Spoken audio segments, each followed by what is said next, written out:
ओह, तुमने सब्जी में अजवाइन क्यों डाल दिया? तुम जानती हो ना, मुझे इससे एलर्जी होती है। माफ कर दीजिए मम्मी जी, मुझे तो पता ही नहीं था।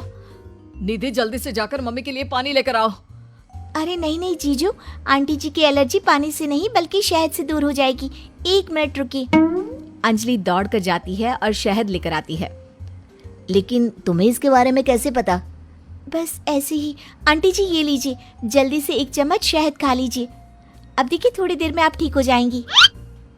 तुमने तो एक बार फिर से मम्मी जी की जान बचा ली अंजलि, वरना मैंने तो आज बहुत बड़ी गलती कर दी थी।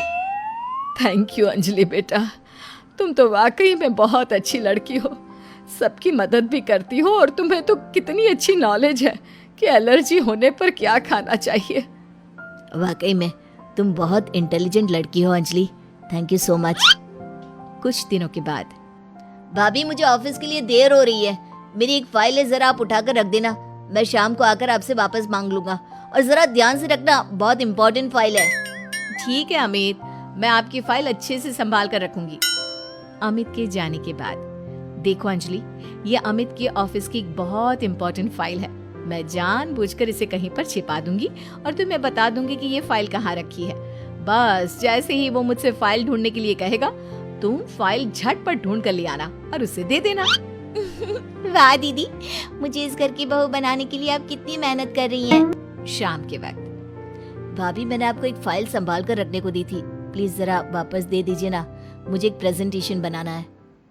निधि उस फाइल को ढूंढने का नाटक करती है।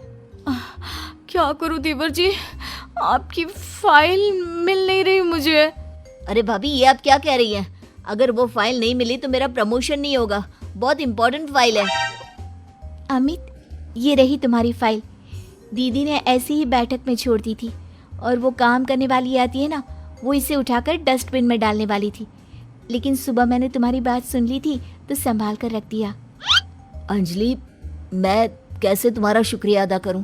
तुम जानती नहीं तुमने मेरे लिए आज क्या किया है। अगर ये फाइल खो जाती ना तो मेरा बहुत बड़ा नुकसान हो जाता। देवर जी, मैं तो आपसे पहले से कह रही थी, मेरी बहन अंजलि बहुत अच्छी है। वाकई में बहुत समझदार और इंटेलिजेंट लड़की हो तुम। हमारे फैमिली के लिए कितना कुछ कर रही हो। पहले मम्मी को बचा लिया और आज मेरी फाइल।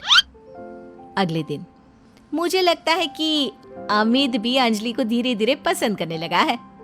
तुमने फिर से वही कहानी कहना शुरू कर दिया। मैंने कहा ना, अंजलि की शादी अमित से हम नहीं करवाना चाहते।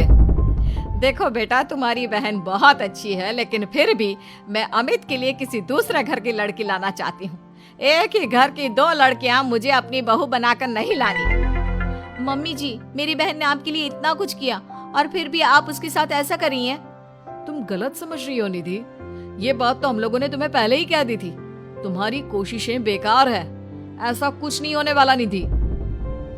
देखा दीदी, तुम्हारे सब कुछ करने के बाद भी तुम्हारे ससुराल वाले मुझे इस घर की बहू बनाने के लिए तैयार नहीं है। लगता है अब एक आखिरी खेल खेलना पड़ेगा और देखना, उसके बाद सब ठीक हो जाएगा। मजबूरी में मेरी सास को अमित के साथ तुम्हारी शादी करवानी पड़ेगी। लेकिन दीदी, अब आप क्या करने वाली हैं? कल रात को जब अमित ऑफिस से देर से लौटेगा तो उसके खाने में बेहोशी की दवा डाल दूंगी। तुम चुपचाप उसके कमरे में उसके बेड पर जाकर लेट जाना। कुछ करने की जरूरत नहीं है, बाकी का सारा काम मैं संभालूंगी। निधि और अंजलि मिलकर अमित को फंसाने का प्लान बनाते हैं। दोनों अमित के खाने में बेहोशी की दवाई डाल देते हैं। भाभी, बड़े जोरों की भूख लगी है। दीदी तो सो गई है, आपके लिए खाना मैं लगा देती हूँ। हाँ हाँ बिल्कुल। वैसे रात काफी हो गई है, तुम सोई क्यों नहीं?